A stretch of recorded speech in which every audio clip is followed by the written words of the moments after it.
we turn product confusion into confident picks.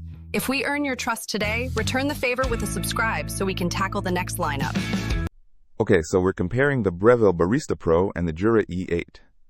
Right off the bat, the Breville is semi-automatic, while the Jura is super-automatic. That's a big difference. Yeah, definitely. The Breville, you're more hands-on, grinding, tamping, pulling the shot yourself. The Jura just kind of does it all. Less work, maybe less control. Exactly. The Breville has a built-in conical burr grinder with dose control, which is nice. And a thermojet heating system that heats up in, 3 seconds. Pretty impressive. The Jura also has a grinder, a 6-level aroma grinder, supposedly grinds twice as fast.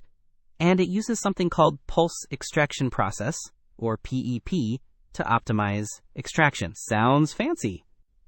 Fancy, yeah. But what about milk frothing? The Breville has a manual microfoam milk texturing wand. You can really get that latte art going, if you're into that. The Jura has fine foam technology. It claims to make the perfect milk foam for lattes and cappuccinos. But one reviewer said the milk doesn't get hot enough for their latte. That's a bummer. That's good to know. The Breville has an LCD display, showing grinding and extracting progress. Pretty intuitive, I think. The Jura has a TFT color display and push-button operation. Simple enough, I guess. But the Jura is also a refurbished model, which means it's been previously used and repaired. That might be a concern for some people. True. And the Breville is readily available, whereas the Jura is currently unavailable.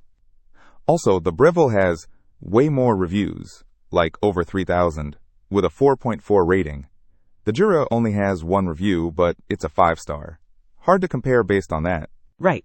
Dimensions-wise, they're both fairly large. The Breville is around 13.5 x 13.9 x 16 inches and weighs almost 20 pounds. The Jura is about 21.7 x 19.6 x 19.1 inches, but somehow only weighs a pound?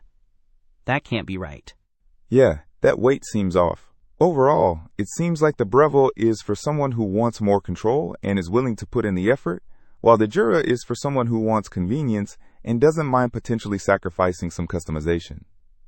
And the fact that it's refurbished is something to really consider. Don't miss out on our next in-depth review to help you make smarter purchasing decisions. Hit that subscribe button and the notification bell so you're always in the know.